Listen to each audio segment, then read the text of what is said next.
Spiral,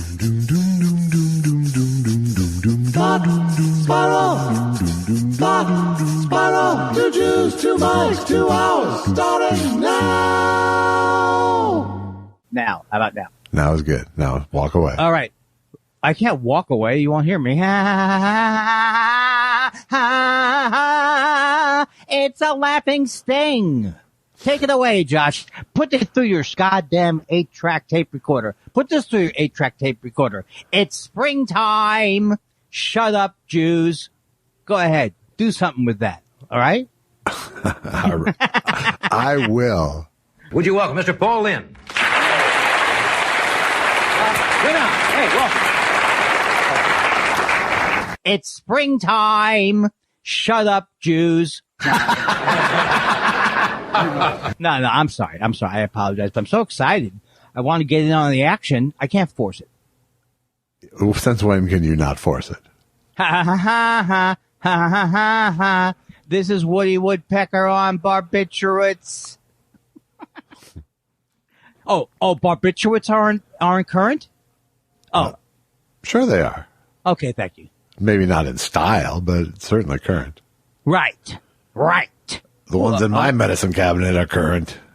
I've tried, I don't know, I have not tried any medicine in your cabinet, but probably till the age of 30. I was smart enough not to put any medicine in the bathrooms you're allowed in. It's smart. Yeah. It's smart. I mean, I can OD. You don't know what kind of a reasonable head I have. I could get into a panic mode. Okay. Oh my God, he's got oxycodone. I must take all of them. Well, because if he finds out he can't find half of them, I'll take all of them. Call 911. And then you're like, why do these taste like Tic Tacs? Right. But it'll be a great episode of the show, Josh. It really would. I would love you to get me on the way to the hospital. Okay, I'm out of that personality. I really am. I really am. Okay, all right. So we know that we shouldn't push it later now from this behavior. What are you saying to me? I'm saying. Say it straight to my face. I'm saying you're difficult. I'll tell you what's difficult. If we need to set up another Zoom so I can actually say it to your face, I will tell you you're difficult there too. Oh, really? Well, let me tell you something, Mr. Pod Knob.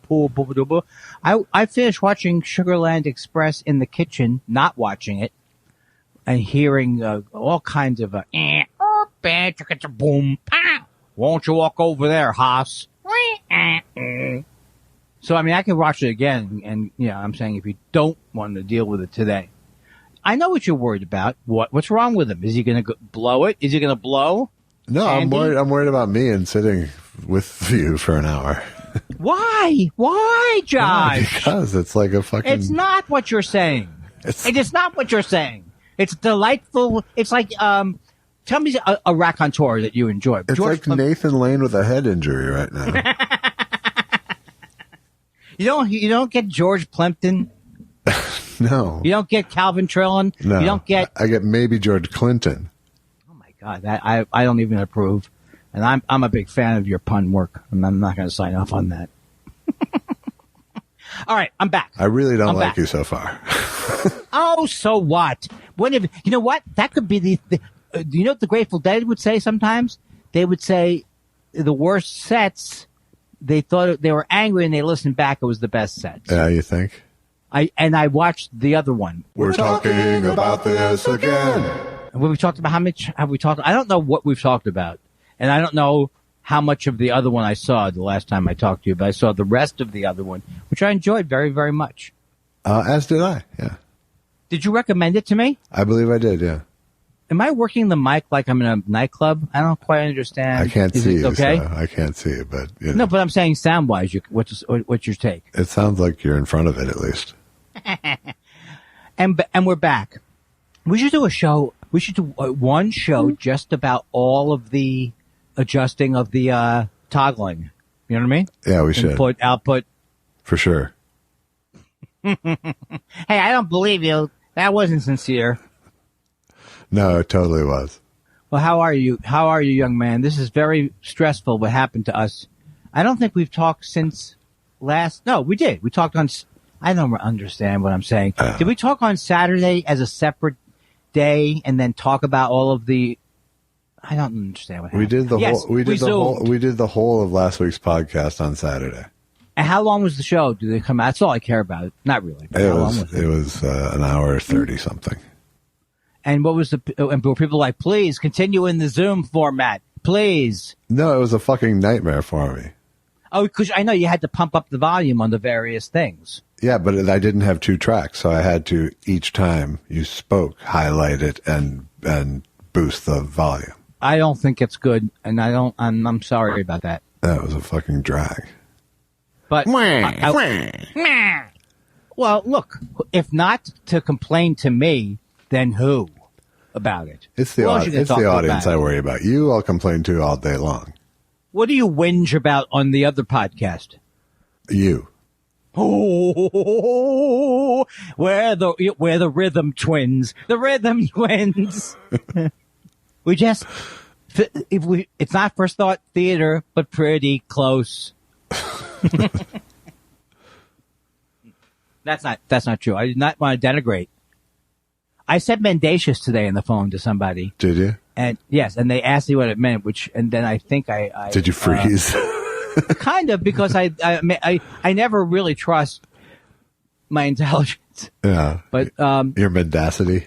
Exactly. I said, it's like someone's mean, like malevolently mean in a way they're mean in a way like they're enjoying how horribly cruel they are. Something like that. Yeah, I don't know. I would never use the word, so. Oh, well, I read the New Yorker, Josh. Yeah. What do you want me to do? Wait, pretend I don't read I have a stack of unread New Yorkers. Here's the thing. I won't say that I lie about everything, or I exaggerate. I don't lie anymore. I don't catch any frogs out of any lakes anymore, or exaggerate the number. But I do read a fair amount of New Yorkers. Yeah. But then they can go buy me and they sit in that magazine stand. Yeah. Which is a really good invention. You have an actual magazine stand? Oh, yes. We do. Well, I don't know. What does that mean? It's like a extra read all about it. Yeah, it's just a receptacle. Yeah. That is made to store things like magazines. But it's like a display rack for magazines. No, not really. It's like it's like a basket. Okay. It has the shape of a basket. All right. And the appearance and the personality of a tulip. Wow. I feel like Steve Allen. This is the kind of thing Steve Allen would do. Yeah.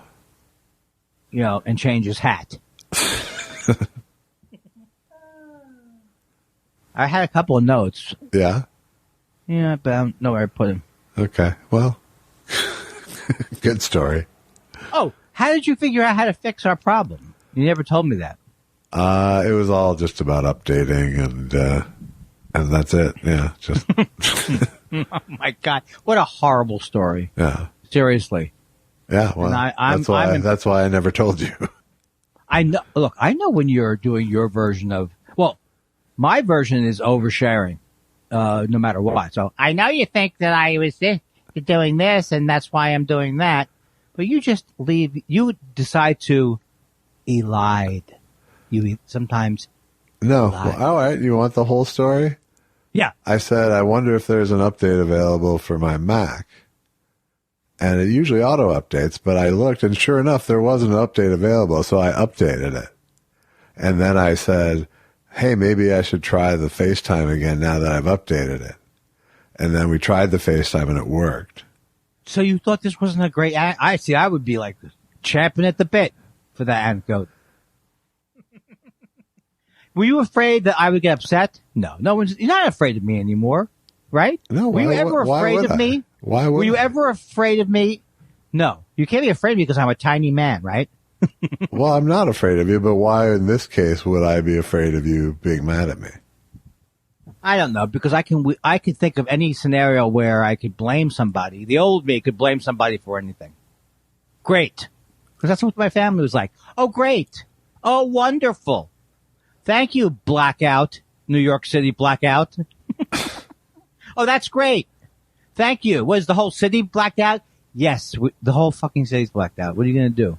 I mean, could I have done all that when you were doing all your updates on your end? Yes, I could have. But You were the thing that changed. You were in another city. You had a different computer. So there was reason to believe that since nothing had changed on my end. But I told you that I understand that. And I told you I want to do like how stuff works, online thing. Yeah, I think you should. Okay. So here's one of because you told me I should take this to, PragerU, but I want to take it to you can't go wrong turning things off and turning them back on. No, this is true. At the very least. And I forget that with my phone. Do you think it'd be great to have a little Andy corner? I think if you sit in it. Oh, like a dunce hat thing? Well, or a bad boy. I'm a bad boy. All right, look. Let's slap somebody slap me. And let's get this fucking show on. Get me into a higher gear, right? Yeah. No, I had things. Here's the thing: I did have 4 or 5 things I wanted to talk about, and I can't remember them now. Well, do you think you could find those notes, or did you not really have them as notes? I think the truth always lies in between, right? I mean, I don't have it would be great. I don't have a piece of paper that says stuff to do tonight. Yeah, okay. But I have ideas. All right. I'm not saying you're an empty vessel. I'm just saying. Okay. Wait, just give me. Why is it that I'm so? You just indicated that there's something between us and those things you want to talk about, and I'm trying to loosen it. I think that here's what happens. I write my ideas on pieces of paper. Yeah. Well, first of all, I have a couple of things I need to talk to you about. Not important things, not like my penis not working. His penis doesn't work. But, here it is. Here we go. All it says is Ben Johnson, The French Connection meets Cannonball Run. This is what my page? Yeah.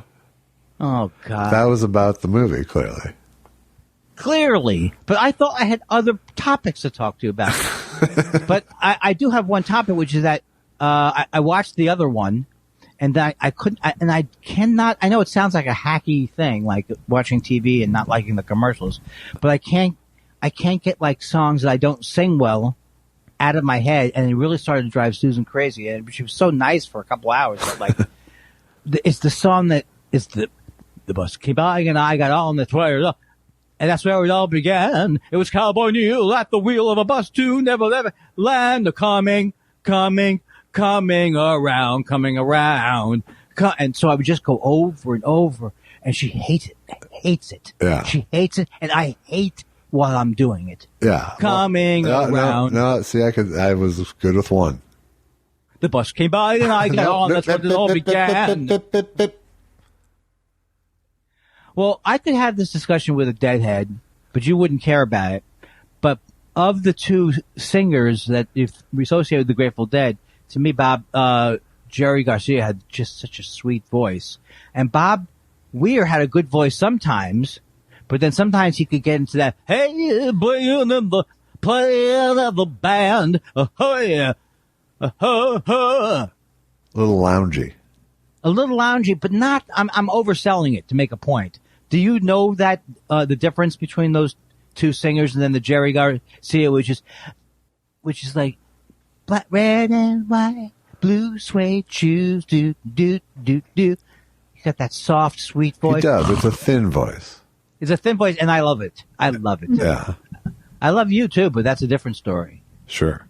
You've got pedals. No, I'm. God damn it! I wish I had. Except for pipes, I have no good vocal things that you can, like lingo. Yeah, that's okay. Hey, you know what I tell kids? Sing from your kishkas. Yeah.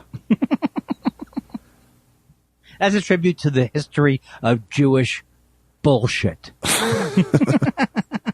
Next on CNN. Phony things. Hey, you got to really deep dig down. Although if you do watch that Doc Severinsen thing, he helps a guy play the trumpet better. Just by getting it. And the difference is like Cat Stevens. Yeah. Old and Cat Stevens new. Huh. Because if he's playing the trumpet and he has...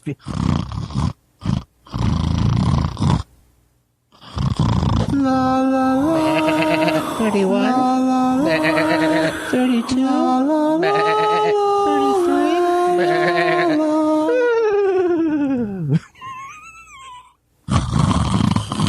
Come on, what cartoon is that?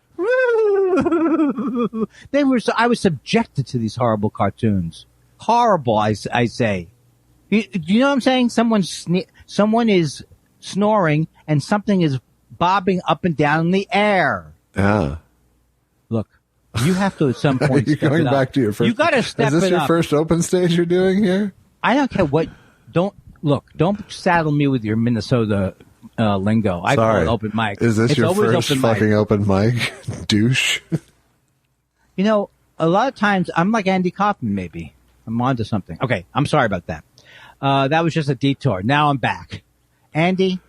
I think you can clearly say I can't really make the claim I'm back because that would establish that I have a consistent personality. Yeah. Do you write things down on a piece of paper ever? Do you have anything? It's got to be something that happened in your world. Yeah, I have plenty of shit I can talk about. Well, let's hear it, brother. All right, great. And you know what? Let me rest my gums. And I made a nice little ice cream thing tonight. Yeah, what sort of ice cream thing? Well, it started out as iced coffee and it is now turned into a mug of ice cream. Really? With coffee around it? There is some coffee. There is some coffee. Like a coffee float, kind of? Yeah, exactly what it is. Right. And it's all because I wanted to get some. I do think when I get sugar in me during the podcast, it works. Yeah, it's working great. Touche. I'm just going to let you eat for a couple of seconds here. Because otherwise, it's not going to even be that. Well, what I think I've done is I've made an ice cream. A shake. Like a shake. Yeah, a shake. Yes. This is what happens when ice cream good. melts. It is good. It's good. It is good. Yeah, good. Why do I feel like I'm at like a sleepover, and your father's going to come in and yell at us for talking? My father, I don't know, but I get I know the feeling. Did your father ever get upset with you when Absolutely, your brother? He did. Absolutely. I think I've told and that he story. saved that gear for that kind of anger. It must feel so terrible. I never saw it from my dad's side, but he's trying to get to sleep before his miserable job. Yeah. And I'm in the room with my cousin going, hey, go. My dad's thing was to scream enough. Did that work? Oh, it worked. It worked almost 100%. I don't think I would be a good. Because, like I said, he saved it. He was not a angry guy. Well, not angry. He was not an angry guy, and he was not. I'm trying to think of he was not dramatic. He was not. He wasn't arch. He was not an arch guy. He was like me, sort of, except I'm way funnier. Who, your father was, or you are? No, I'm way funnier. Oh my God! I never saw that tension between you and your dad before. I hear you. No, he was funny. Don't get me wrong. I've never gotten you wrong. You're not the one. You've gotten me wrong so many times. I know, but you're not the one. Every time you look at my face, you think I'm thinking something different than I am. Hey, guilty. If jumping to conclusions based on someone's look isn't how you're supposed to approach life, I said, well, someone should tell me differently. Lock me up without a trial. You're making a face. It has to be directed towards my behavior. All right. That's what it must be. All right. No, Andy, listen to me. I'm telling you, you're horrible. Oh, okay. I should have listened to the words. I get so locked into the faces. When did I end up being the dumb guy all of a sudden? It was more gradual. When I'm not doing a biography, this isn't a docudrama. I watched 2 rock docs the other night. I watched one thing about sidemen, about studio guys. That sounds interesting. It was okay. It was Hired Guns, I think it was called. And I watched a police doc. That was Andy Summers centric police doc. From the police? Oh, okay. I really totally thought it was a police doc. I understand because it's, police is a word for other things than the band.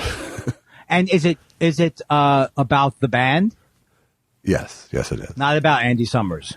Well, it's about Andy Summers as he relates to the band. It's like about their reunion tour, essentially. That sounds like I want to see that. But it's like I'll watch that. It's like history, a lot of backstory. But it's sort of based on his book, I think. And he wrote. That he wrote. So he was the main participant. Wow. From the band, but lots of good photos. 3 people total in the band. Correct. Is that what it is? Yes. Yeah. Okay, I'm sorry. And they seemingly had maybe about as little fun as the Eagles. That's really sad. Yeah.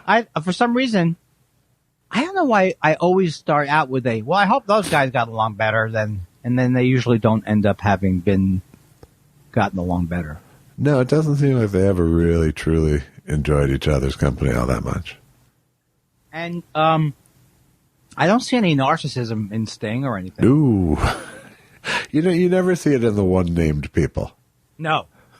There's not. It's like I'm so not narcissistic, I don't need a second name, is usually what they're thinking. But Prince, I can take it from Prince. Right. I can take whatever he wants. Again, Prince was his given name. So. Oh, that's right. Again, in his favor. Yes. And every time you say that, I forget it. Not true of Bono, not true of Sting. Right.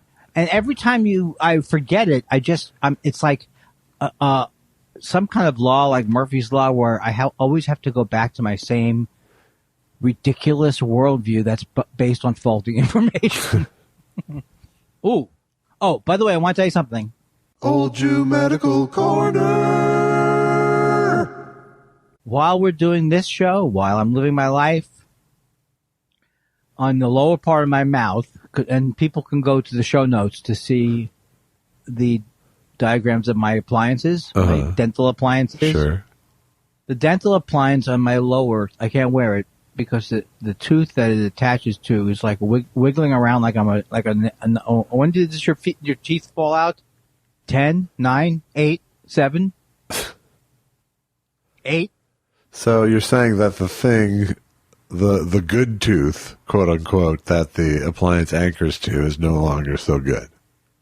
I know this now because I think I was, and I'm being honest about this. I'm not saying it's deep. No, I'm not saying it's deep. Yeah. But I have noticed that my very ability to understand what was going on with myself was definitely affected by the family stuff and the COVID stuff, because it took me a whole year to even figure out what was causing the thing that was starting to be. I mean, I sound like an idiot now because I was eating on that tooth, which isn't a tooth. I was eating hard pretzels on it. And it's not even a tooth. It's like a cap on top of whatever's below it. Like it's just probably what's that? There's candy underneath. I wish there was candy, but I'm saying it's wobbling around. Yeah. And and 5, 6, 7, or 8 times a day, I bite on it in the position where it's trying to come out. Yeah. It's not good. That's not good. So now I'm going to the dentist. That's good. Now I'm not going to the dentist. Good. I'm volunteering to whatever they need me to do. If he needs me to tongue kiss him, yeah. I don't care what they need now at this point. Take care of my mouth. To the dentist. I know. I may not get there with you. I know you told me that, but now I have to go. You go to the dentist. Believe me, it's not exactly making a forensic files. But I have horrible teeth where I don't think it's good enough to have a TV show, but my family does have that. Yeah, I had 12 cavities. Yeah. And that we have those kind of mouths. Right.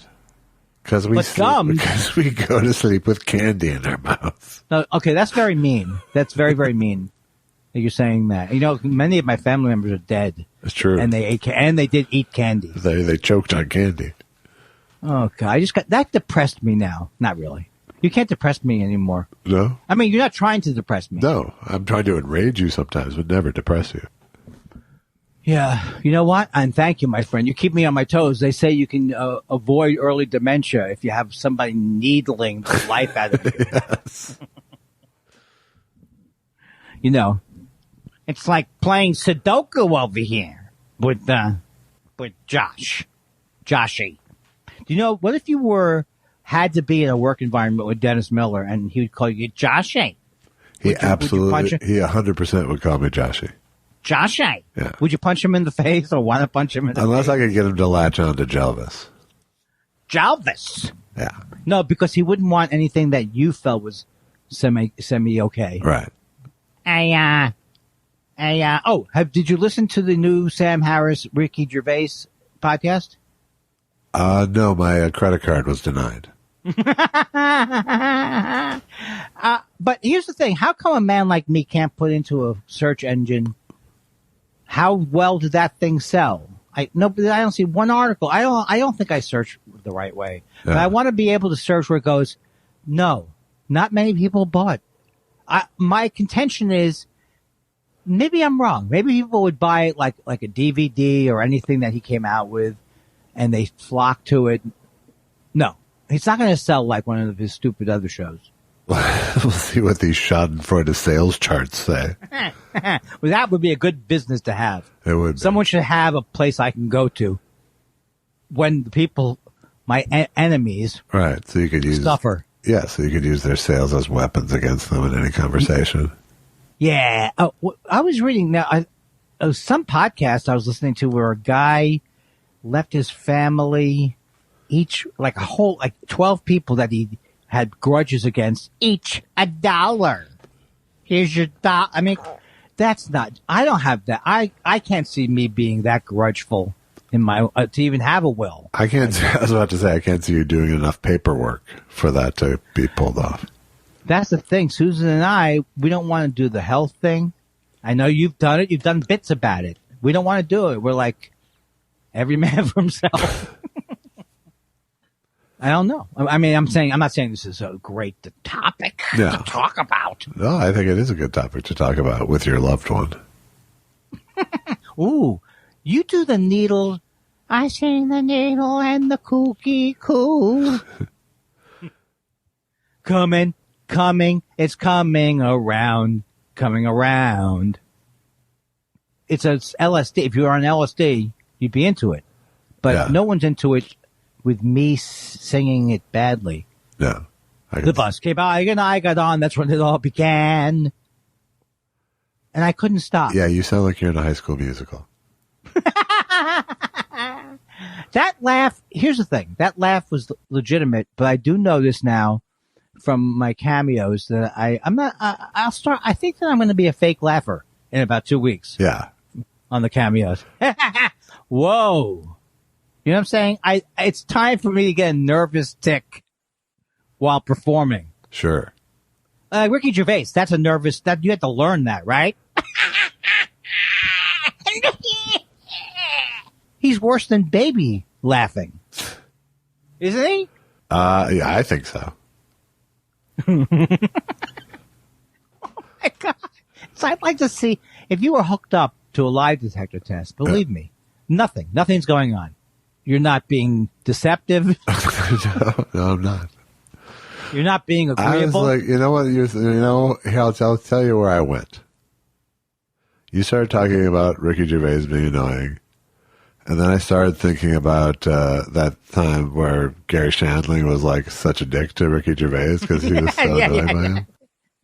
Yeah, that was so and then funny. I started thinking about the time that Mike Nichols was such a dick to Gary Shandling for like the same reason. Oh my! Is that on tape? It's in the book. No, it's in the biography. The Mike but Nichols I mean, yeah, I mean, it's known well that they did not get along doing that movie. That What Planet Are You From movie.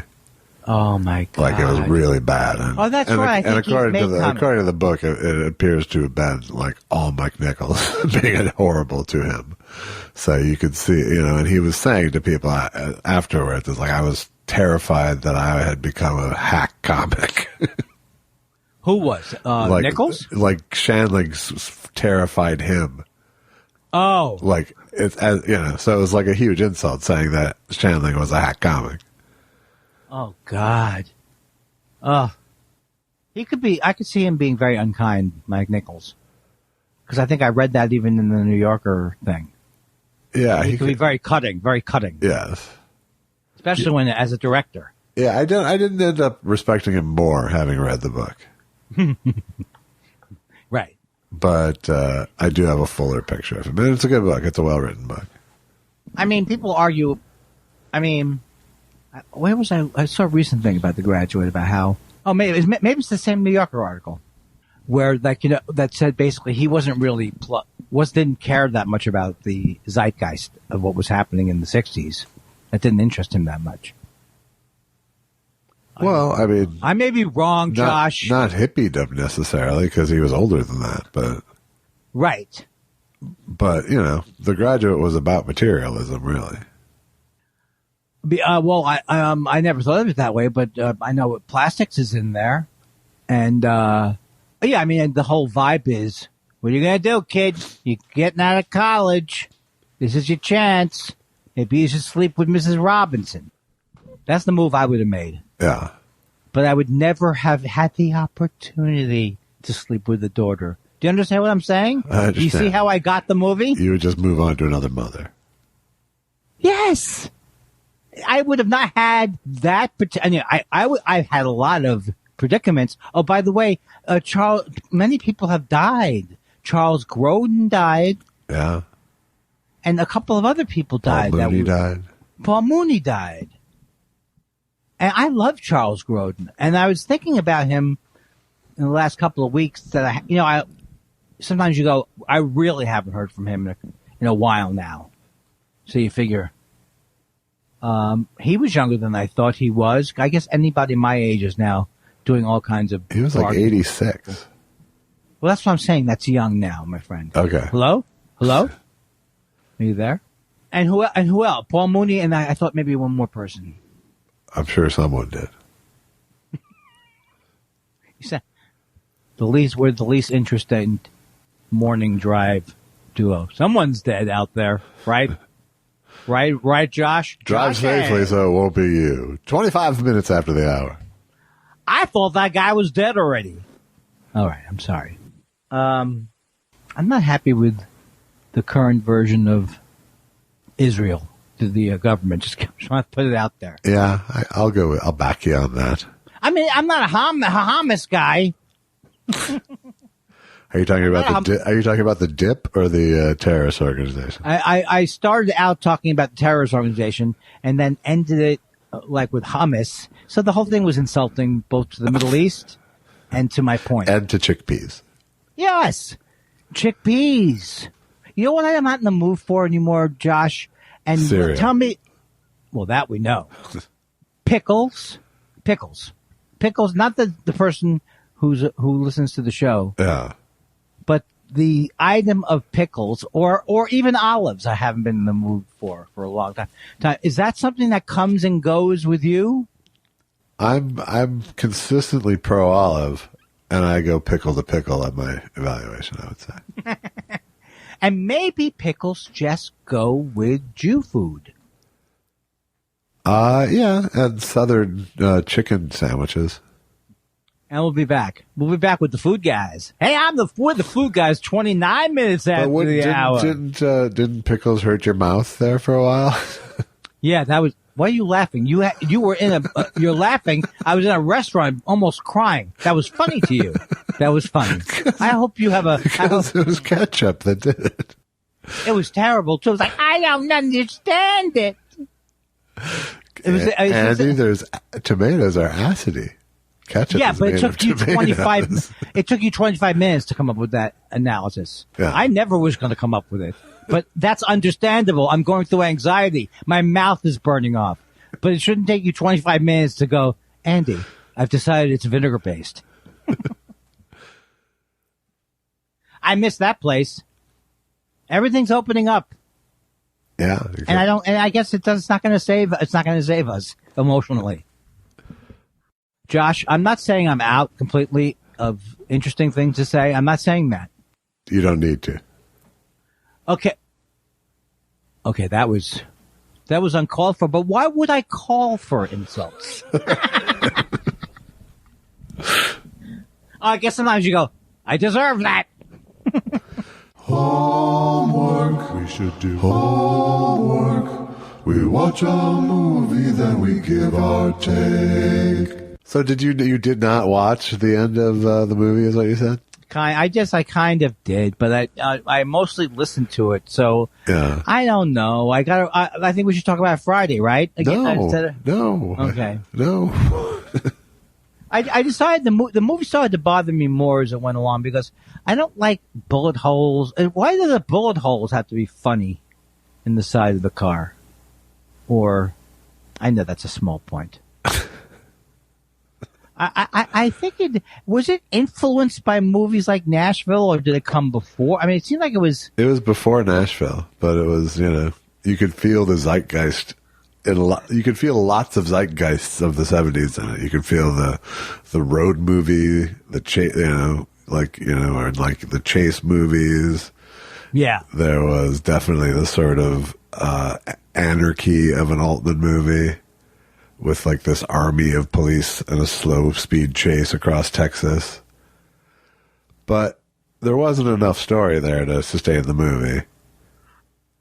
Mm-hmm. And there wasn't enough preamble to care about the characters who were doing this dumb thing.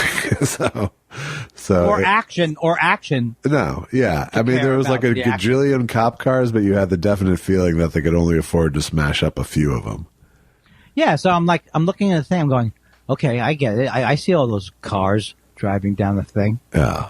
What do you want me to do about that? Right. This movie was a lot of...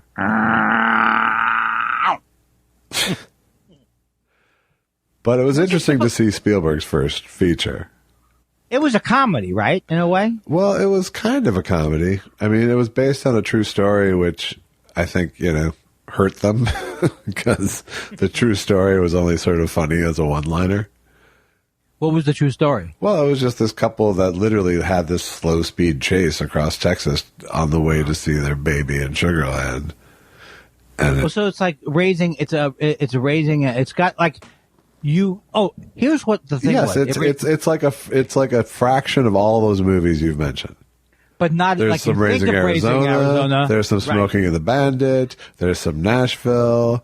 But there's not enough of any of them, and it's not committed to anything. Yeah, and I love. It's not committed to being a comedy. It's not committed to being an action film. Well, it doesn't have much of a point of view. It does not. Who wrote the movie? I mean, I think Spielberg wrote it, maybe. And why did they write that movie? I mean, what the hell was that? I wonder what they were thinking in their mind. What year was Jaws? Jaws was the next movie. Wow. Yeah, well, Jaws was just supposed to be Jaws was 75, movie. I believe. Yeah. Maybe 76. Well, is there anything that you give him kudos for in the movie? Yeah. I mean, I think there was definitely, you saw the beginnings of, if I didn't know that it was Spielberg, I don't know that I would have given him as much credit for seeing. I wouldn't have spotted the Spielbergian camera moves that were starting to form. I mean, I didn't identify them as such, but I know that I could see how those were there. But they were kind of very deliberate, and then there'd be a bunch of not so deliberate stuff around them. Oh, right. What do you mean by not so deliberate? Like just accidental? No, just, there'd be this very choreographed, very nice set camera shot where you see one piece of action and the camera moves and into another piece of action, and then the camera moves into your main character doing it's all right. That's very Spielbergian, the way he moves the camera around. But then he'd have that very well planned out thing, and then there'd be, several minutes of just very generically shot things. You know, so Yes. those set pieces stood out as set pieces as opposed to the style of the movie. Which probably, I think, didn't have much of a style. I mean, had a style that was it was clear based on the... It's clear knowing what he became that he was learning his style and experimenting with certain things that he liked. But, you know, Goldie Hawn was good. I thought it was... I always love her. Ben Johnson was fine. You know, not as interesting as he was in Last Picture Show, but... But I love to watch him. It was fun to watch it. And I can't think of the actor's name who played Goldie Hawn's husband. He looks like, but he played only dicks after that in his career. So it was interesting to see him play a sort of innocent guy, you know, because he was like the main dick in Ghostbusters, and he was the big dick in Real Genius, and well, the other guy was good too. The other guy was actually pretty funny, I thought. The cop. Yeah, who's that? I don't know. I'll look it up. I just want to let you know that as we're doing this right now, my tooth is getting more malleable and moving around. It's an OCD. It's an OCD wonderland. Yeah. It's terrible. William Atherton was the husband. Oh. Was the husband, and Michael Sachs was the cop. Atherton name I recognize more than the cop's name. Yeah, William Atherton worked a lot. Like I said, usually he played a dick. But I didn't recognize the other guy. He reminds me a little bit of that red-haired actor who came after that time period, who's talented. Yeah, this is a good game. You know who it is? No. Maybe he played an Elephant Man or something. I'm sorry. But if I could see his face. Eric Stoltz?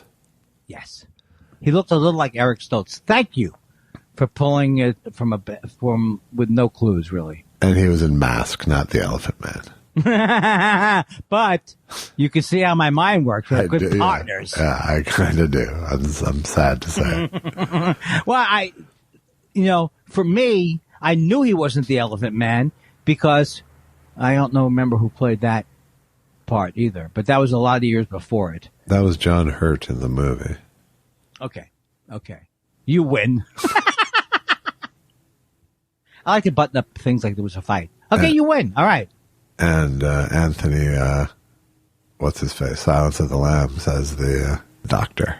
So George, who? Anthony, Silence of the Lambs guy. Anthony, that guy was in the movie? In The Elephant Man, yes. Oh. This is terrible for my mind. It's terrible for everyone. It is not, because I'm doing great, and you're the problem. Okay, fine. I apologize for being so horrible. I like your voice is in a pocket tonight. I like it. It's like I'm worn down. I'm worn down by life this week, Andy. What can I still dealing with the family crisis? That's not good. Dealing with the cable's out. The cable's is fucked up, and the internet as well. Wait a second. Is it my cable fucked up? No, I'm just saying that mine is. Well, I'm asking you, should I be concerned? Yeah, I don't care what you think. All right, here's the thing. And I'm turning 50, which I don't like at all, frankly. I'm sorry that I'm not a good enough friend to be there for you in your moment of crisis. Certainly with the family thing. Not so much with the 50 thing because of the years of torturing me about my age. Yeah, how have I tortured you? You know what you've done. Haven't you made jokes about me being old? No, Mr. Takaker. Takaker is the bad boom boom. Ladies and gentlemen, from Atlantic City, Al Takaker. Oh, I woke up the whole building. I'm in a building. People think I have a palace. Yeah, they do. Josh, I don't know if you don't think this went well. For me, it was great. Yeah. And there's something about me that's like almost blowhardy about how cavalier I am about the show. Yeah, it's a little weird. It's weird, and it's not commensurate with the work I do for the show. I wanted to be someone who was known for writing the greatest songs of all time, for having a voice that I liked. Karen. Don't waste your time on me. Karen. Don't waste your time on me. Can't you see? You need somebody who will help you belong. You need somebody who will help you be strong. But Karen, that person isn't me. Yes,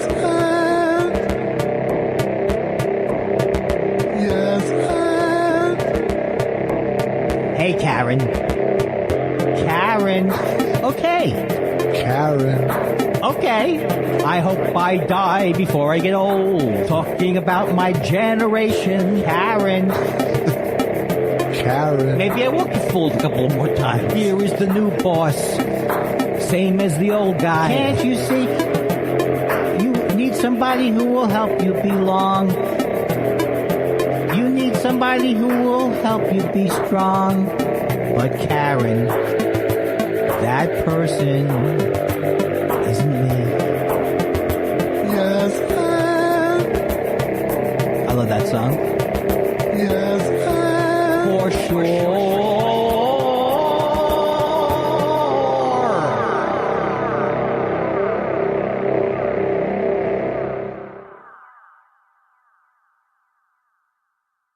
Happy birthday. I know it's not your real, it is your real birthday today. It is.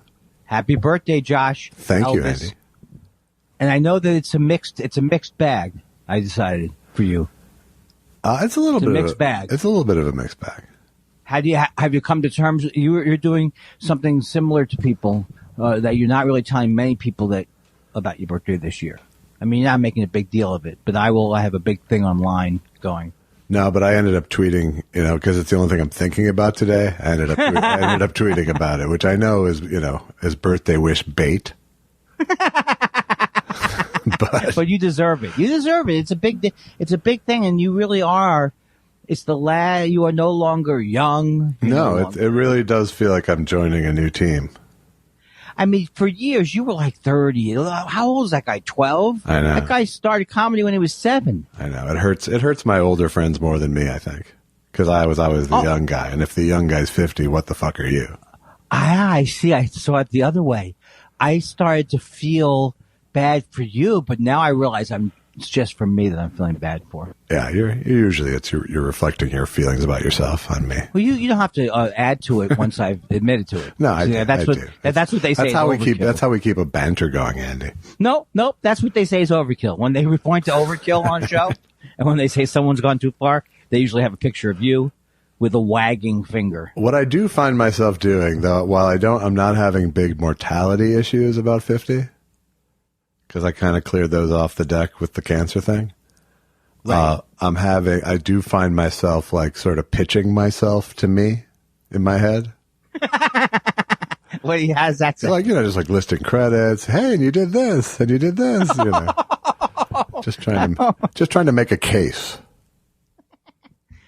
It's such a And by the way, thing. I recommend that you check my Twitter feed after this to see the video that Gruber sent me today. Oh, great. Yeah. I never even got mine from him. I have to find out to contact him. Yeah. That sounds good. Yeah. So, and what's the feeling online? Do you find people running from you?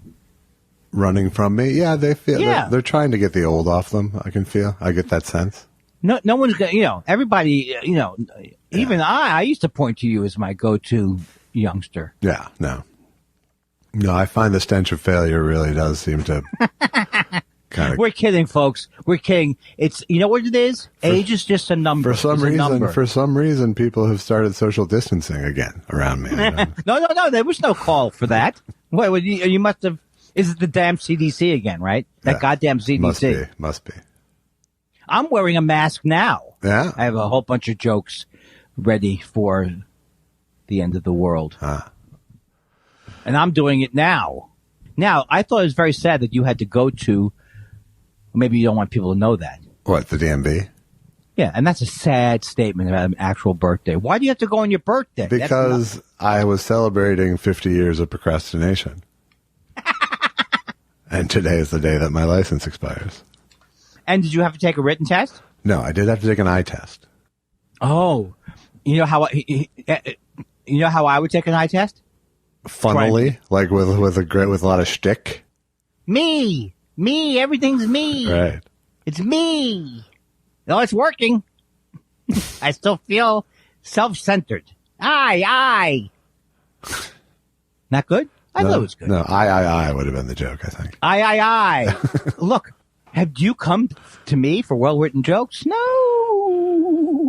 Ooh.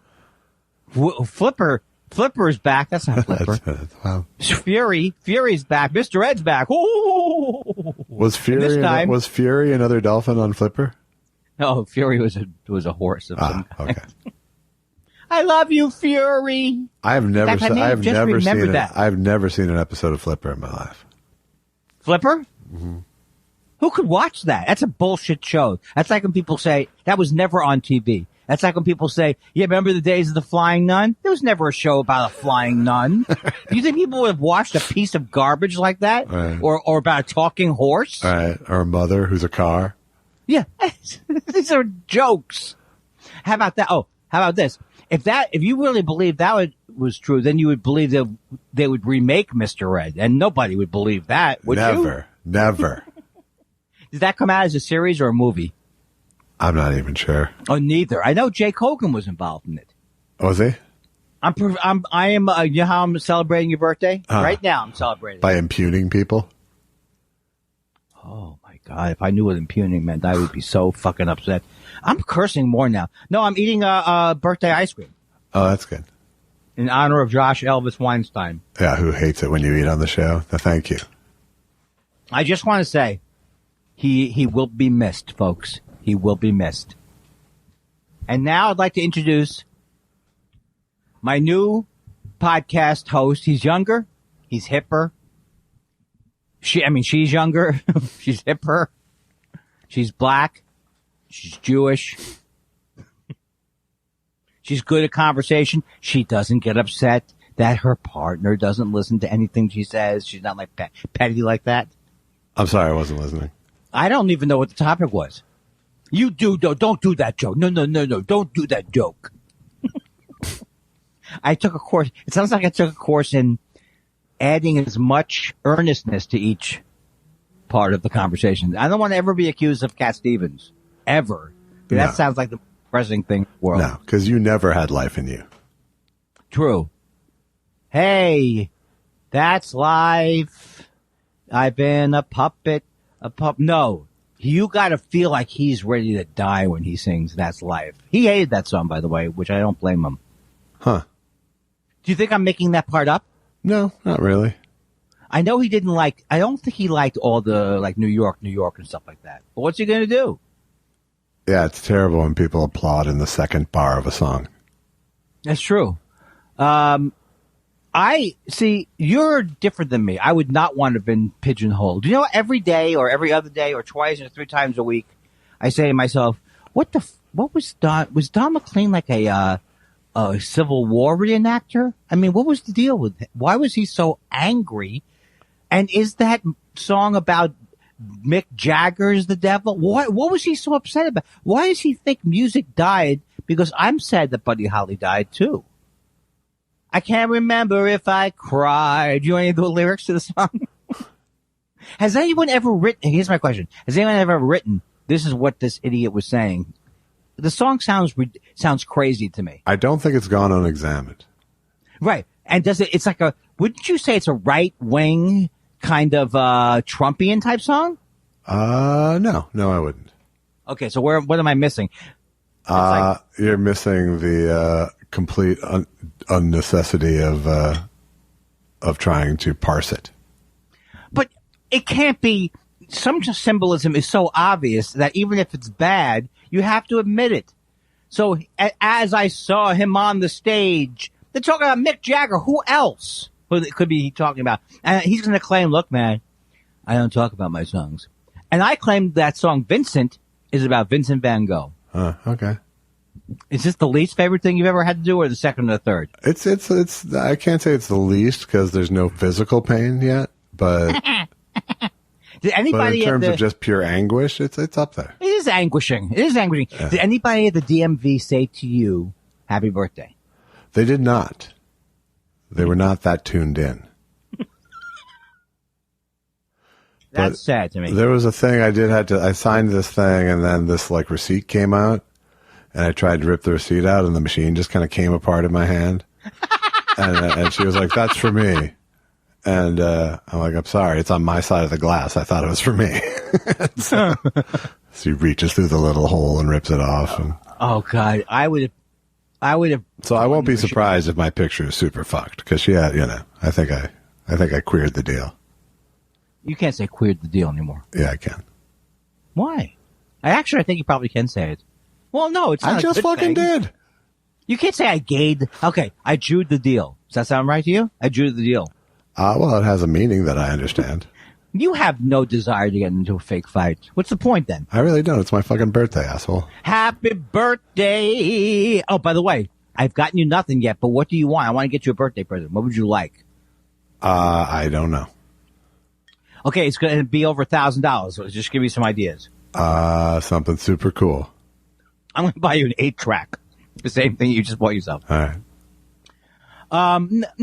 No presents. I'm supposed to say no presents online. No presents. No, not to you. You owe me. Right. Exactly right. Now, what are you doing on your actual birthday today? It's my actual birthday. You don't have to tell me? I'm doing a podcast for no particular reason. I went to the DMV. I went and visited my ailing mother-in-law who sang happy birthday to me in this faint deathbed kind of voice, which was very touching. Oh. How is she handling this part of her life? I mean, I always am curious about this because I'm hoping to hear she enjoys it, everything's fine, because it's all about how I'm going to enjoy my last day. I would say she's handling it with grace and acceptance thus far. So much like you would see with me. Yeah, exactly. Can I ask you an honest question that's not honest because I asked it in a way that's obviously dishonest? If I panic before I die when I'm in the deathbed, will you hold that against me? No, because then I'll have to let go of the pillow.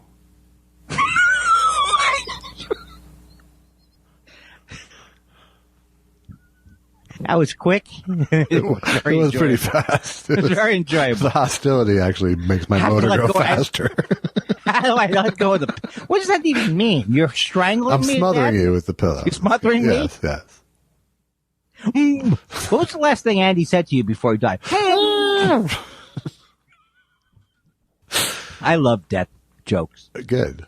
Except when it really, the death jokes... Because I got a million of them. Well, the thing that we like to do, that I like to do, and my family likes to do, is make jokes about death. But then you're thinking like that we're all tough people. But we're not tough people. We're big babies. When I see the things on the true crime when they go, I couldn't go see my son after he was shot 4,000 times. You know what I'm saying? I don't know what I'm saying.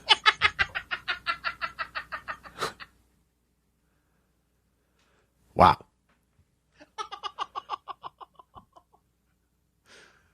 I knew I was slinging some bullshit. I knew it was annoying. And I thought I knew what the topic was at one point. Yeah. But that made me laugh so hard. That's what my podcast therapist says. If he's not enjoying it, that doesn't mean you can't. Right. Someone should, maybe. I have not watched any politics all week. I've been so good. I mean, maybe 10, 15 minutes of it. How are you doing with monitoring your political intake and your annoyance with the world intake? It's definitely different. I mean, the news on is still kind of my default, but there isn't, there's no urgency to it. And I don't have to watch back-to-back news shows. I don't tend to watch like I did before. And I did that for months and years. Yeah. But I mean, the thing is that it literally felt like the world could go to shit in 3 minutes. Yes. And I really feel like Biden has given us a lag time of at least an hour and a half, like I said. I mean, it's unbelievable. It's unbelievable. And every time you think of people who say, these people like Dave Anthony or these other idiots who say, who really still play the game of it doesn't matter who you vote for. Right. It just makes me so wrong. Yeah. I mean, the fact is just a lie. It was always a lie. Yeah, but in general, just the general day-to-day, it feels a lot less embarrassing to be alive in America. Oh, yeah. There's still plenty to be ashamed of, but there's How's your team doing? Which team is that? The Lakers. They did very well the other night in their play-in game. Huh?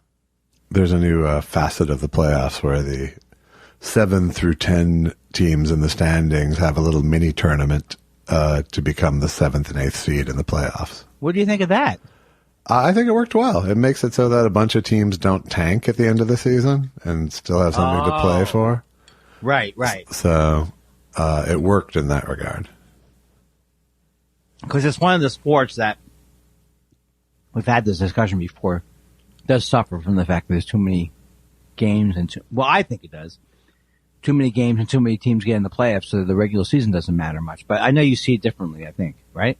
I just like it more, I think, is the thing. You like when your teams get in the playoffs? I just like basketball more, I think. Right. But doesn't it limit it that almost everyone, or used to be thought of that almost everyone got into the playoffs? Like in baseball, the chance of you getting in the playoffs used to be like, forget it, one of two teams. Yeah, I think you're misremembering a little bit, but yeah. All right, who cares? Who cares what I'm saying? I'm not into it. I'm not going to defend it. But yes, there are 16 teams out of 30 franchises that make the playoffs. And how am I looked up to the TV one day and said the Mets had won a certain amount in a row. I still didn't get excited. Yeah. But did that stop? I do not follow baseball anymore. You won't even follow it in you'll follow it during the sweet season, during the golden, what do they call it, October? October? No, they call it the, October. The Fall of Champions. It's the Fall of Champions is what, the Fall Classic. Ah. I finally got to what the thing was. It is a Fall Classic. You can't deny that. No, I wouldn't try. I wouldn't dream of it. So my question to you is that on your actual birthday, I have not gone out to I did kind of go out to a restaurant in San Diego, but it was outside. Yeah. Have you gone restauranting?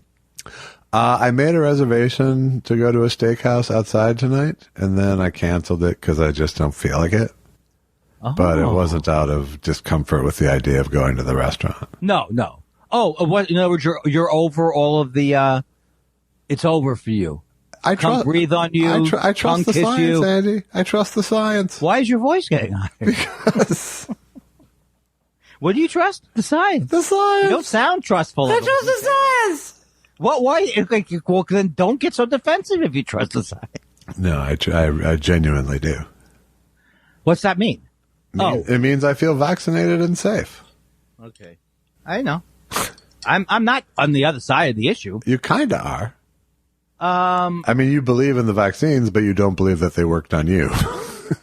I'm not ready to swap a lot of air with people.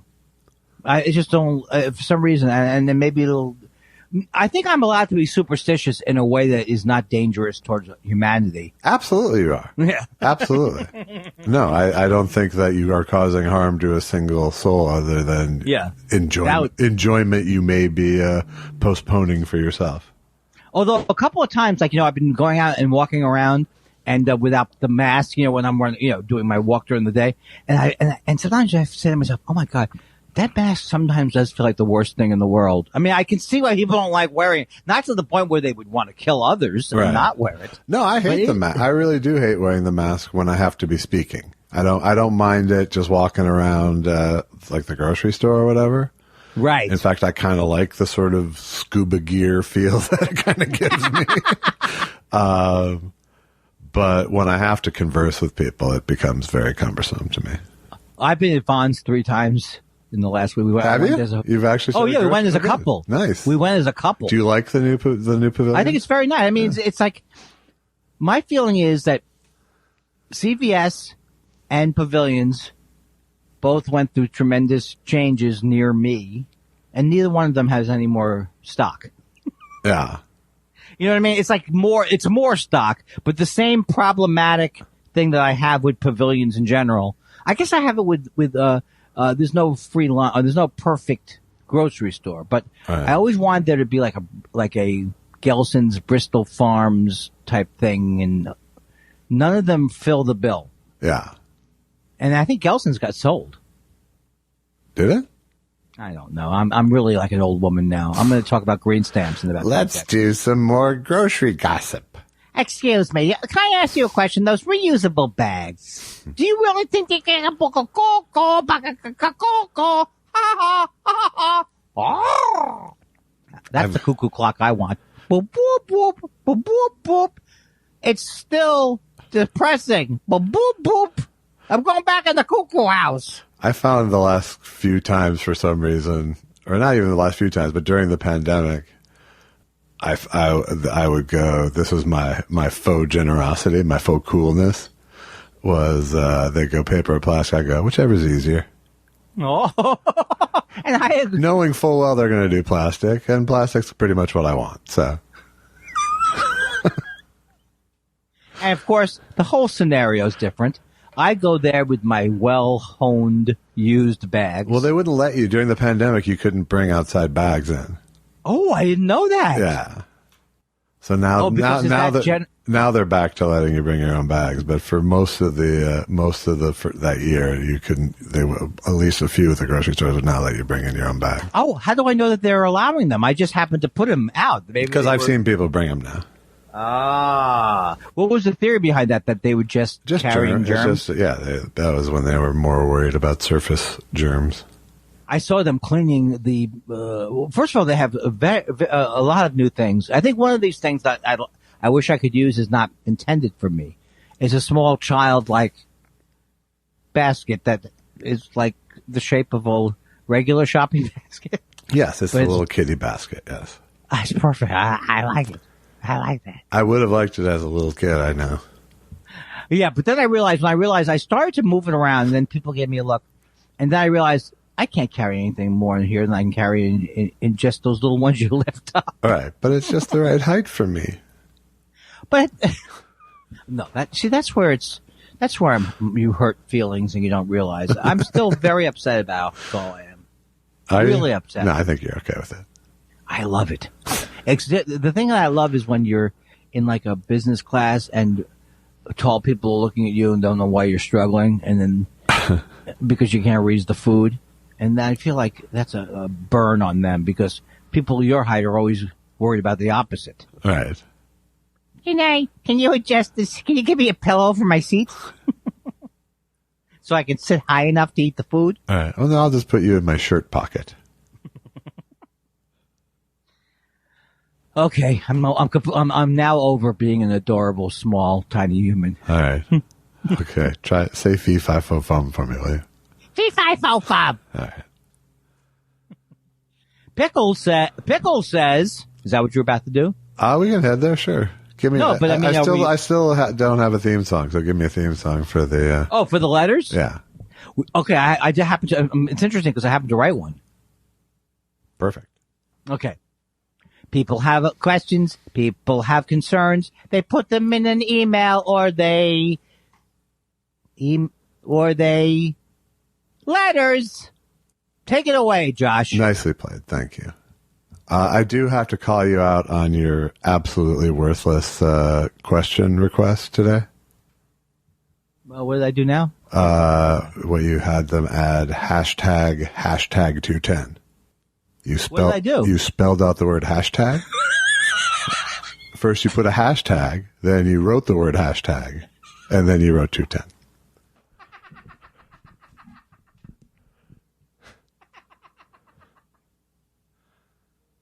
It's so funny to me because my image of myself is that I just am completely not capable of doing anything. Yeah. So when I think I've nailed it, like I don't even think to double check. Yeah. And don't forget to add hashtag 210. Do you think he's making a joke there? No, I know he's not. No, everyone seemed to know you didn't. You weren't. I'll accept that pummeling. All right. Greg Kelly says, congratulations to Josh and Andy on the news that you're taking over the Ellen slot. I cannot wait to watch.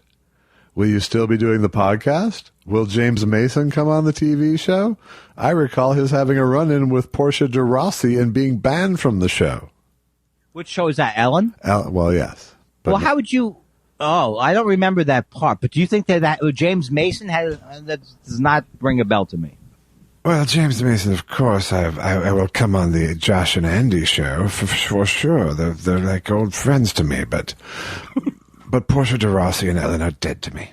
No. Come on, James. They are dead to me, and I'm dead. So you know how dead that is. No, this is a daytime show, James. You can't bring your edgy nighttime European suave. I promise I'll bring plenty of good feelings and perhaps some games. Oh, great. Perhaps we can play some games. I love that. Have you seen Jimmy Fallon? Perhaps we can go viral together. Yes, that would be good.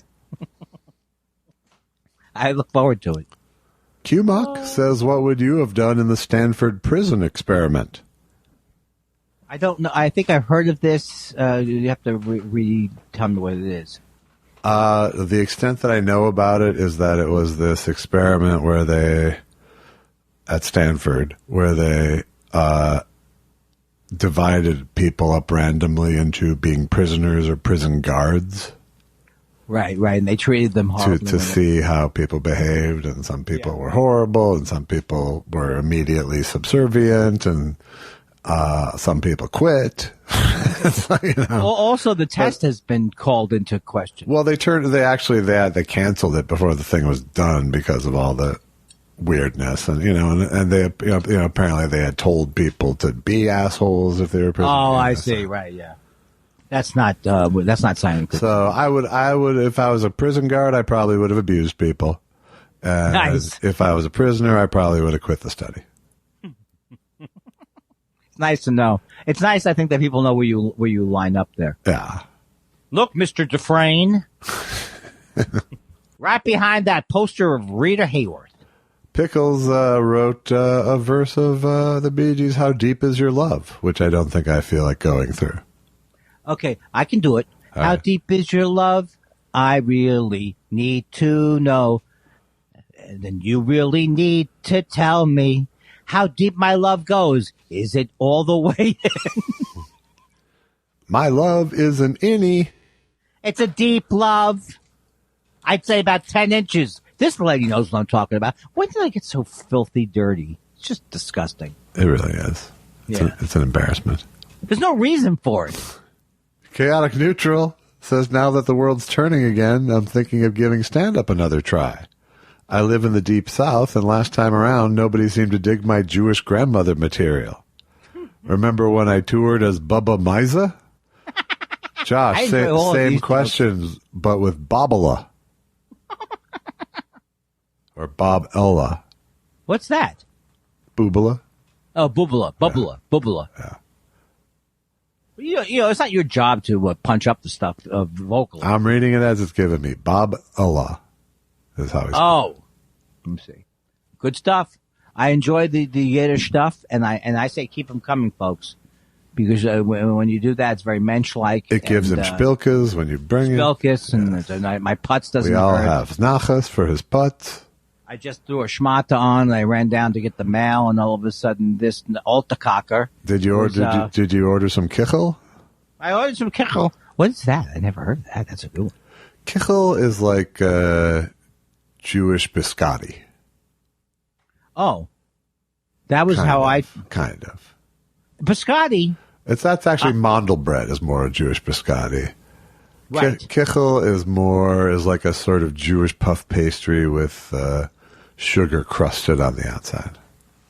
There was a time period where I used to, and I don't like Starbucks coffee, but I used to frequent way before I got into be a coffee snob, and I would go to a Starbucks type place, and I would always get those biscottis. And I was in love with them until I hated them. Yeah, because they're hard, right? They're gonna break your teeth. I like biscotti, but yeah, you do have the wobbly teeth, so. The way you said that, did you realize that I got my appointment moved up to Monday? So now I'm going in Monday. Oh, I never told you I made the appointment. No, you said you needed one, though. Right, but me making a call for appointment is like a red letter day. It really is. That's like take the rest of the day off. Oh, nothing else will get done that Monday. Yeah. So my tooth's and now my tooth is so goddamn wobbly. Really? That if I bite the wrong way, it's kind of it's like, I don't know why it's not coming out now. But why should only I would try to play with it. I'm not going to pull it out. Tweet Bahara says, animal encounters in TS209. There was a question about us having animal encounters last week. Like bestiality? No. They don't bring that up? Like dangerous animal encounters. Oh, like when the sign that kangaroo kicked my ass? Yeah, exactly. Tweet Bahar says, those animal encounters. I worked in Yellowstone for 7 years and had some scary moments with bears and bison. That's pretty scary. In those moments, all your priorities fall into place.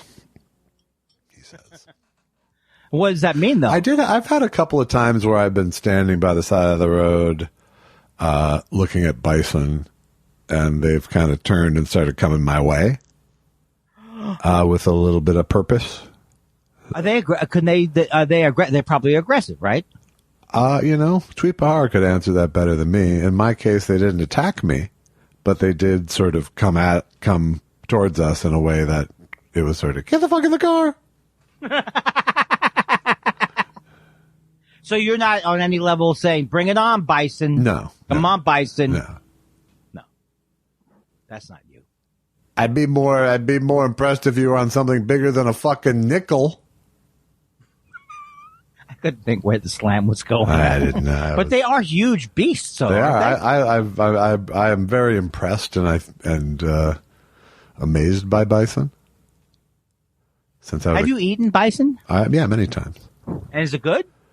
It is. It's just very lean. It's a little hard to cook, but because of that. But it's tasty. Yeah. Wow, and it seems to me like they're twice as big as a cow. They're really not, because they're leaner. They're narrower than a cow. And why did we murder them completely? Because we were assholes. Oh, no, because they were super easy to kill, and then you could use their pelts. That is so terrible. And I would be very angry at God if I was an animal and it was some kind of I'd have to be some kind of the only thing I could do would be a possum. That's the only skill I would have. Yeah, I mean, they did better than the passenger pigeons. What's passenger pigeons? Passenger pigeons were a bird that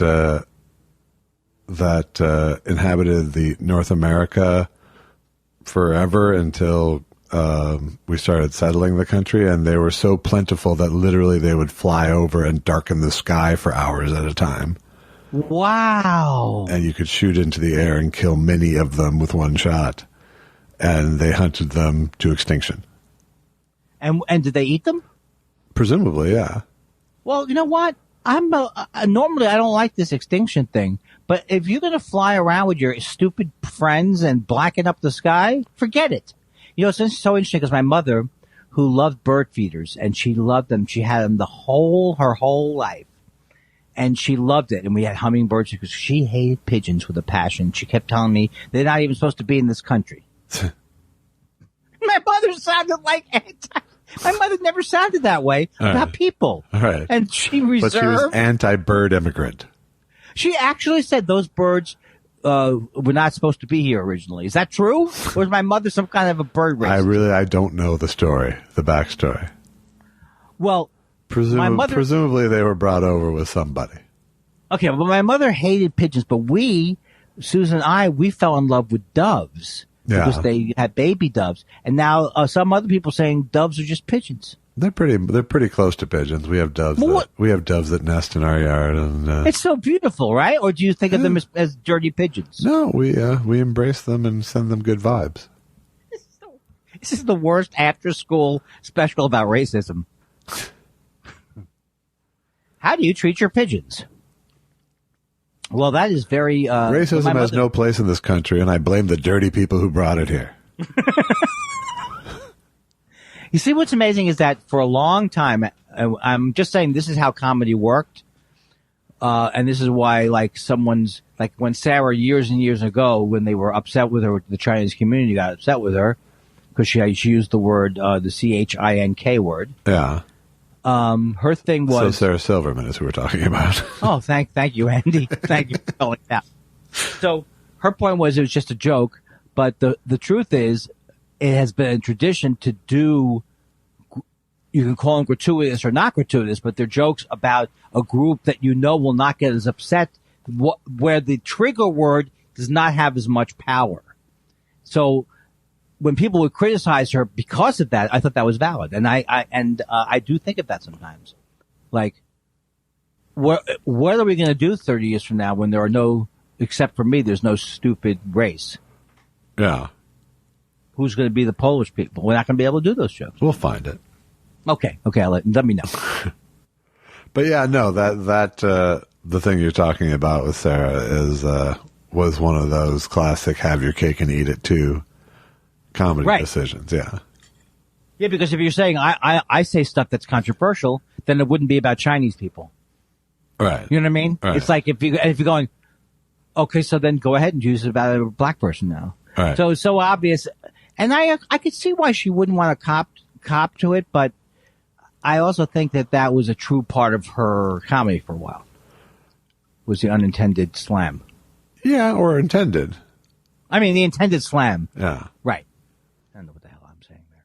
But you want to come off not looking like you're making fun of the group. Right. You're just doing an edgy joke. Yes, you're making fun of people who make fun of the group, but that's, that construct just doesn't work anymore.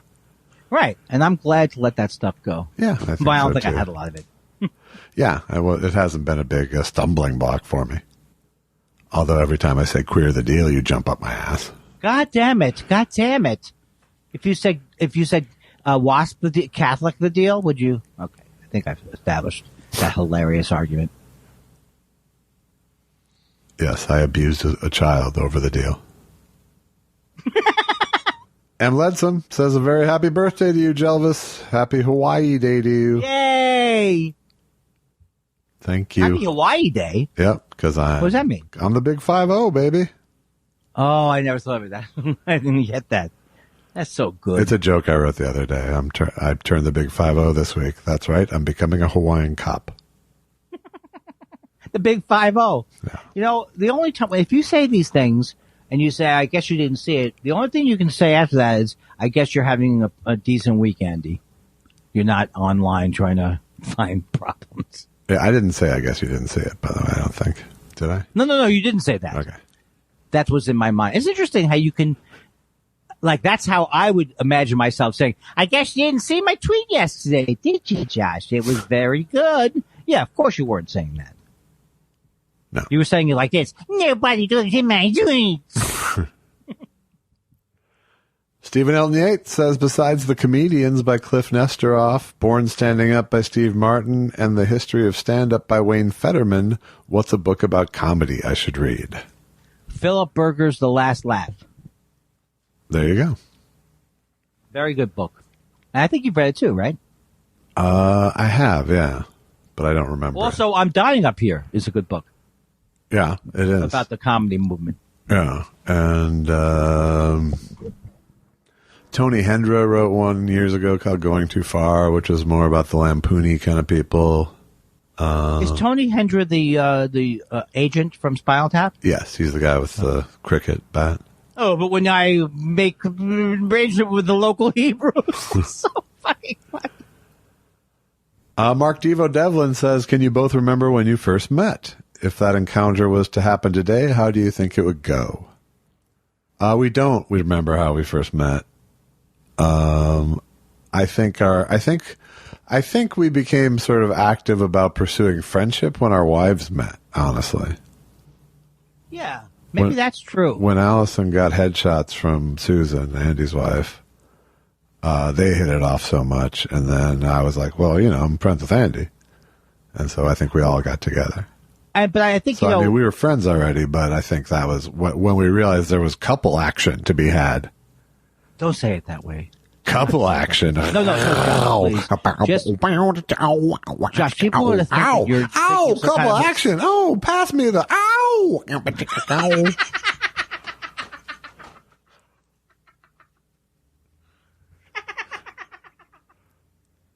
Allison, I had no idea you're so big. Is it too late to join? I'm going to fucking kill you. I'm going to come over to your house on your goddamn birthday. Hey, you I come over to your house every other day anyway. It's true. Did you notice yesterday? I do. I have Were you looking at me? I have ring files on you.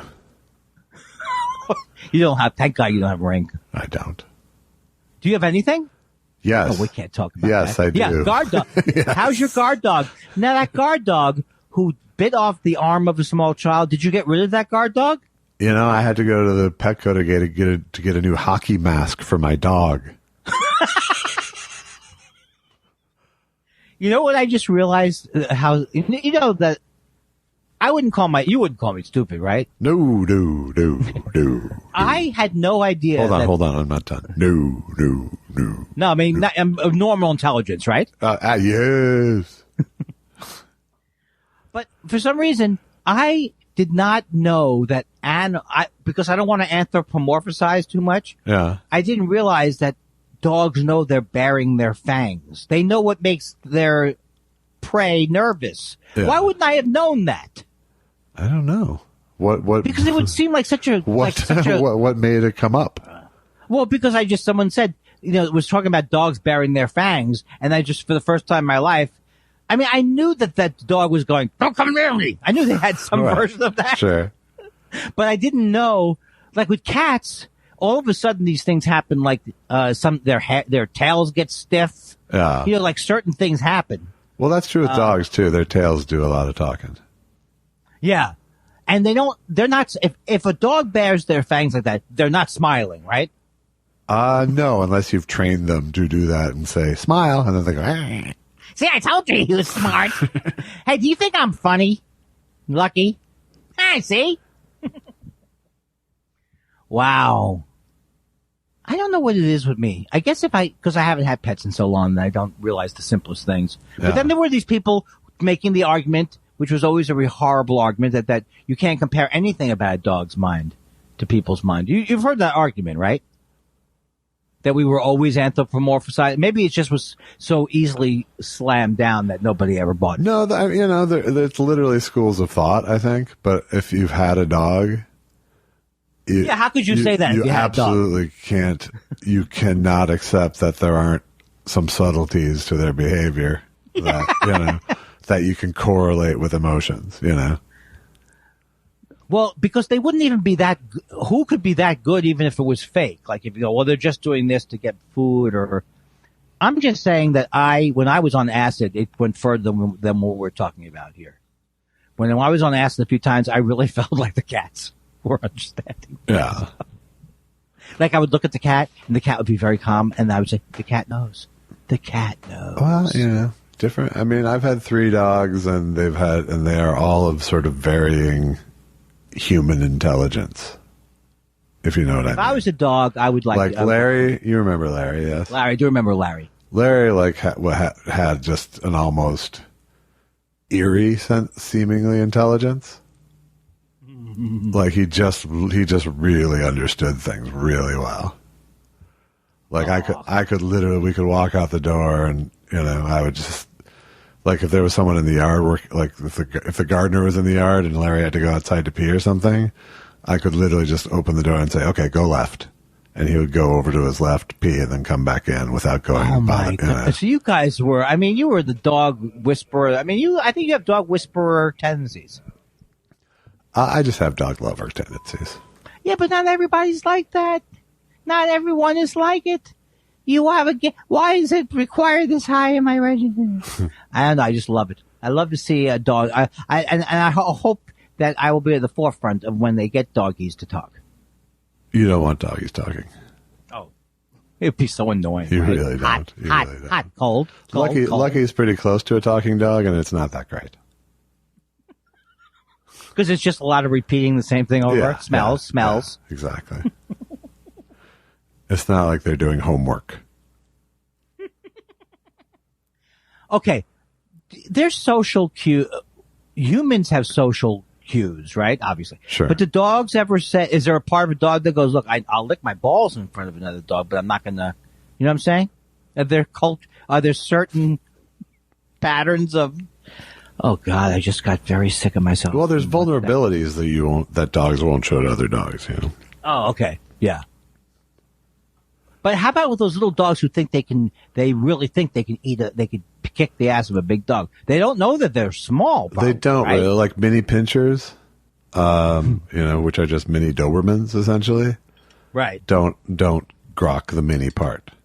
I once read a description of min pins that use the expression comically brave. I think you really had more of a growing up that I kind of wanted to have in terms of being like you had more of a suburban community type feel where you knew everybody had dogs. I don't know. Maybe that's just my family. We didn't have a lot of dogs on the block really, but I totally had a suburban, I could ride my bike all day without my parents worrying about it. And my best friend lived 2 doors down and, we had free reign. We had free run. I think Letterman's dog was named Larry. I don't think it was. I think it was, but it was a name like an that, old timey right? dude's name. Yeah. It was the dog he had with Merrill. Yeah. Marco. I'm going to say Eddie. I think it might be Harry. No, because Harry's his kid. He wouldn't have named him. But yeah, I remember it being a regular name, but I don't think it was Larry. Hey Siri, what was the name of Letterman's dog? Siri, hey Siri, God damn it, Siri, you stupid! I set up Siri on this machine.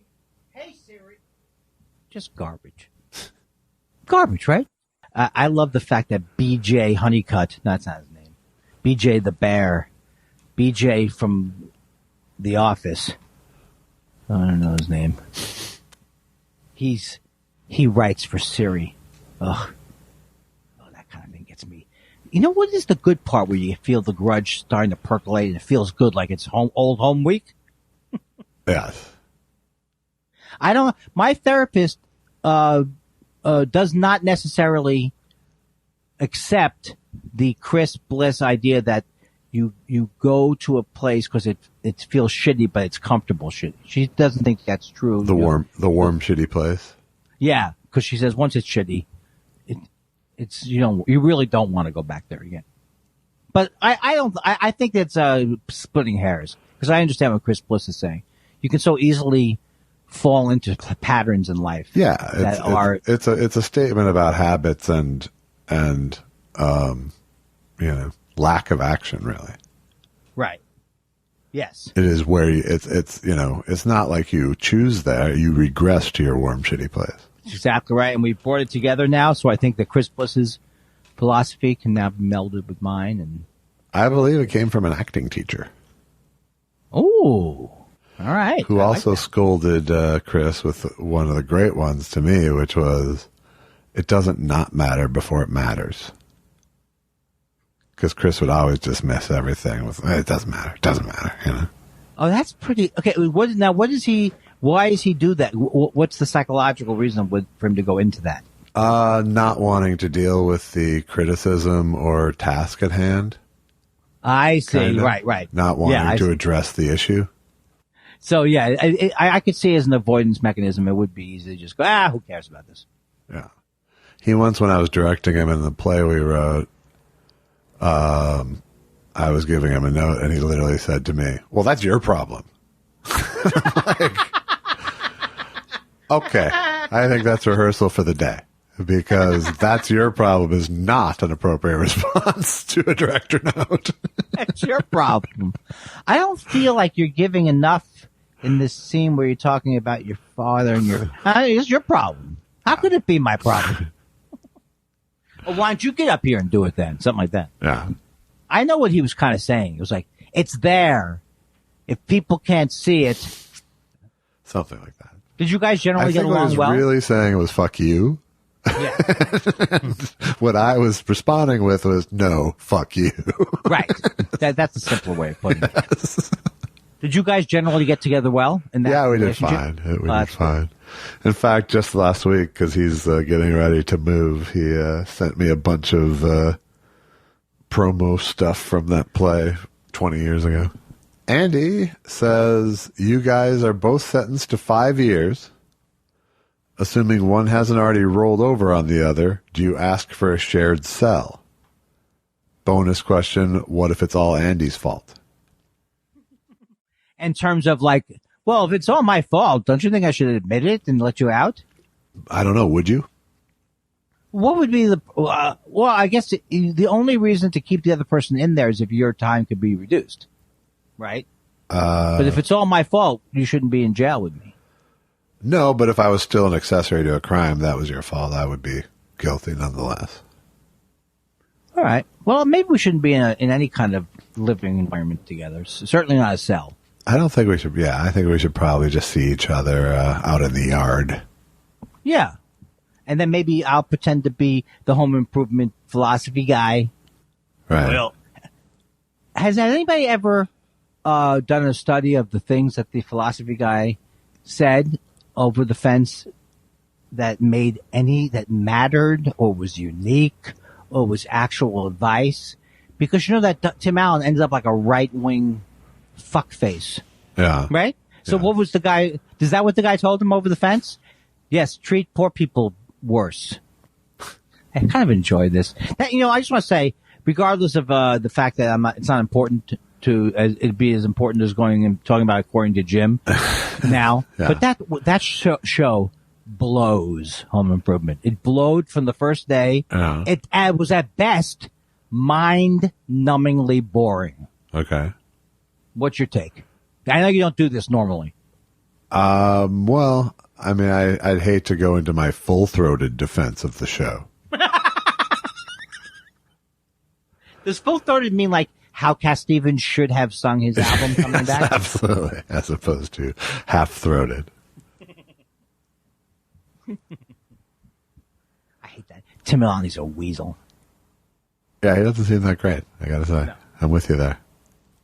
Dan Marsh says, what nostalgic foods do you get when you're visiting where you grew up? Any favorite restaurants in the old neighborhoods? For me, it's the Egg and I for breakfast and the Market Barbecue at some point. And most of the other stuff is closed now. Yeah, and for me, it would be any deli that's open, any bagel I can eat, any New York pizza I can grab. But I don't have a home there anymore. Yeah, I don't either. Sad. That part is sad. I don't either. Yeah. That is sad. Well, you have a brother, though. And well, you have a brother, too. Yeah, but your brother is, he cares about ethics. Well, your brother gives you huge amounts of money. Fuck your brother is what I meant to say. Kill my landlord. Dan Wade says, happy 50th, Josh. Thank you. We passed the hat, and all the spiralers got you a cameo greeting from Howard Cosell. Should hit your inbox tonight. This is Howard Cosell, and I'm just saying to you, Josh Elvis Weinstein, very happy birthday to you, Josh Elvis Weinstein. And I haven't felt this excited about someone since I did a special cameo for Tito Fuentes from the Republic of Domingo. And then I did do another cameo for Roberto Dobito of Peru. Good night. Good night, Howard. Thank you for that cameo. Thank you, Howard. Thank you. Great job. Thank you. I'll continue not suspending my disbelief for this next one. 65 degrees. Oh, I want to see how it is. 65 degrees. 65. Sorry, go ahead. No, go ahead. Nothing. 66, 72 degrees. Wookie Talkie says, Andy, did you play any pinball, Pong, or Pac-Man? Josh, same question, but did you play Pac-Man on the Atari 2600? I played pinball. Yeah. I did enjoy pinball, especially if I was on coke. I played all of the above, including Pac-Man on the 2600. which was bad, which was a poor representation of the actual arcade game. Though the actual tasks and action were the same, I guess, but they didn't. I'm trying to remember. I meant like with Donkey Kong. Like Donkey Kong came out on all the platforms, but only ColecoVision had the real arcade-looking Donkey Kong. Wow, I didn't know it went down this kind of a path. But yeah, I was of the Atari 2600 generation, so a lot of that, a lot of playing in Barry Golob's basement. Oh, cool! It's just all generational, my friends. Yes. If I'd been born slightly later, I'd be some kind of a whiz, internet whiz. Rick says, I sure hope Bob Dylan doesn't see Andy's promo tweet. #210? Huh? Oh, yeah, he would be all over there. I mean, he'd go, you're so stupid, you shouldn't be coming. You know what? Maybe we should go to the person himself. What do you think, Bob? I think you had the right idea. You are dumb. Yeah, but I was thinking, sometimes maybe I didn't have enough sleep, Bob. Maybe you didn't have enough sleep. Maybe you didn't have enough smart. I'm sensitive about that, Bob. Bob, don't do this. You're one of my few remaining heroes. Well, that's really great. You know how important my fans are. Oh, that Bob. He's like a curmudgeon. Now let me sing your favorite song so you won't recognize it. I love your voice, Bob, so don't worry about that. Yeah, thanks. That's a real comfort. Richard Cole says, do you think Mrs. Josh might have purged your wardrobe of a few concert T-shirts? I don't have a wife, but I wish someone would throw away my threadbare U2 and Weezer shirts. I can't do it. The one person who has absolutely no suspicion on her is my wife, because my wife announced long before our long marriage that she would not be doing my laundry, and she has held to that word for more than half my life now. Were you expecting that? No, not really. I wasn't like I asked her to do my laundry. She was just like preemptively. If you have that in your mind, she was going, I'm not doing your laundry, and we're not having a threesome. That was like very like ground rule things. That means she thought you were thinking about it. She thought every guy was thinking about it. Every guy was thinking about it, right? Yes. Every guy does think about it. So, she might have some. And let me just say that I've gotten a couple of shirts cleaned by her accidentally. That's about it. So you do your laundry separately? We do our laundry separately. Once in a while, a few of my shirts will be mixed in with hers, and I do a little dance when she accidentally does my laundry. We do it together. Everything together. You guys do a lot more together than we do together. Yeah, exactly. You really do. And yet, we're much happier. What? God, the connection was weird. Richard Cole also says, Andy, this Monday is Bob Dylan's birthday. Can you wish angry Bob Dylan a happy birthday for us? Bob Dylan, even though on a personal level you have not been so nice to me, happy birthday. Oh, I'm sorry. I thought it was a fly. He's going to be 81? What is he going to be? I'm 80. Don't put any more time on me than I deserve. Well, so you were born 1 year later than... I was born the same year as Josh's mom. Why are you so angry at her? She didn't do anything. So, is that true? Yes. Oh, okay. I got mixed. I mixed up many people there for a second. Now I got it back together. I ran out of questions to ask. All right. And end scene, dipshit. Durs says, hey, Thought Spiral, does this look infected? And sure as hell, that thing on your arm does in fact look infected. Is that what they showed you? Yeah, I won't send it to you. Okay. Is it disgusting? It's pretty gross, yeah. And you think a listener sent it? Now I'm curious, and I don't want it. I don't watch pimple popper shows, or I just don't like any of those things. Captain Kangaroo says, if your SO gave you, I'm going to say significant other is SO, gave you a curb-style free pass and the third party was willing, could you pull the trigger? Curb-style free pass. Does curb-style free pass mean you can have sex with someone? I never even heard of it. What does it mean? I think that's what it means. I think it means you can go have sex with somebody with your wife's permission. Well, why is it curb style? Because apparently that was a curb plot. Oh, okay. Is my suspicion. Okay. I just totally got messed up. You're talking about the TV show. Yes. And what did I think you were talking about? I don't know. The word itself? Apparently. Oh, okay. Don't make me try to parse your confusion. I'm too confused to save this question now. I would not be Snoke. So I would do nothing with nobody. Could you pull the trigger? And if so, would you rub it in her smug little face, strut about it for no apparent reason, or grow old with her full of secret shame? P.S. Dares amputate now. I don't know what that means. Oh, no, he's saying P.S. Durs, who's the person who asked about, is infected. Mm-hmm. He's saying amputate now. So it was a side note to the previous tweeter. Yeah, don't amputate, even as a joke. Yeah. But no, I would not. I would see my wife's suggestion that I could have sex with someone else with impunity as a trap. Oh, yes. It's true. And I would not fall for it.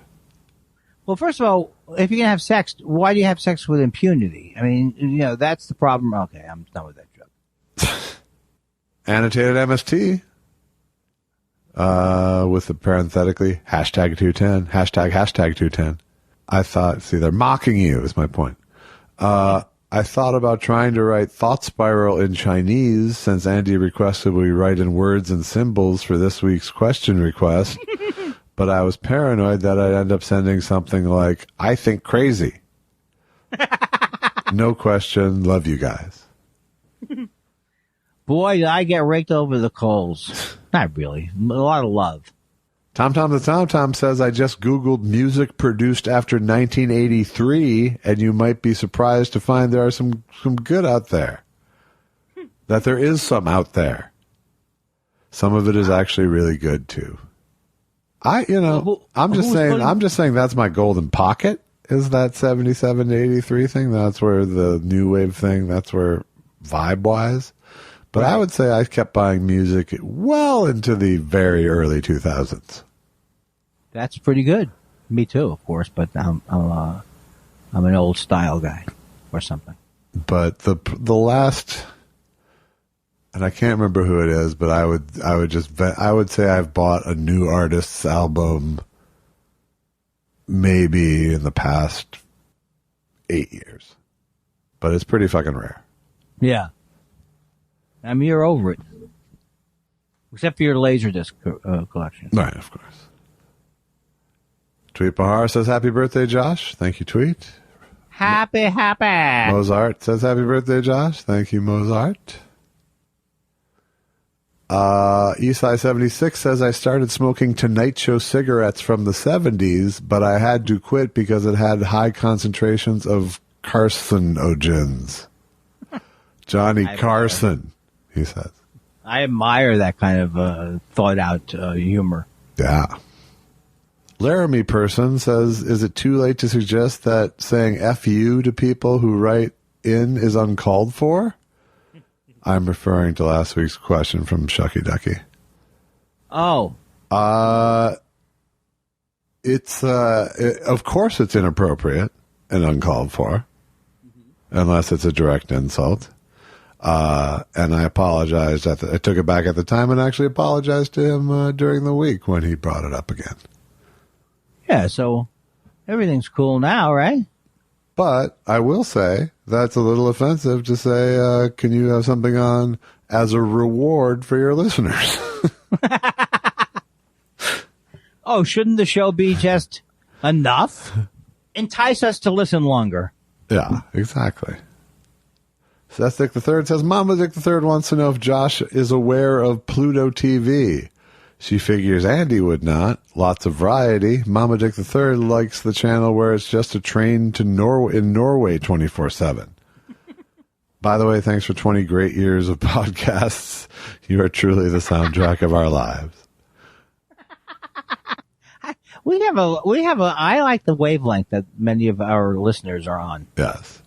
I am aware of Pluto TV. I don't watch it ever, but I know that there's a bunch of, or has been at least a bunch of Mystery Science and that kind of stuff on there. I'm not aware of the new antenna. Carol Andrews, whose name I still haven't mastered. Andredes. I'm not sure how to pronounce her last name either. Andrews. Says, this is not a question, just a reminder that I love you guys and you keep me sane. I've listened to the show in the ER, in bathroom stalls on breaks when I was too nervous to socialize, and through periods of grief, and it's always been so pure good. Thank you. I cut you off, sorry. No, that was nice. That was it. Does that mean she's an ER doctor? I'm not certain. But, okay, but if she is, like, works don't laugh. I think that I'm pretty sure that makes us frontline workers. Well, thank you, Carol. That is a sweet review that I happen to agree with. I think that's all our questions. But if you want, oh, should we plug? You plug. You'll do it wrong. Well, first of all, folks, it's Judge Elvis Weinstein's birthday, and I just want to say that you should go to chunks.com and download the latest Chunks. Also, if you like the movie, what was the name of that guy who had the wife and she was, and that's available on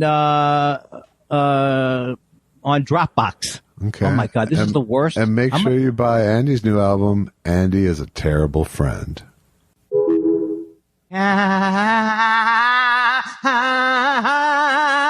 It's a laughing sting.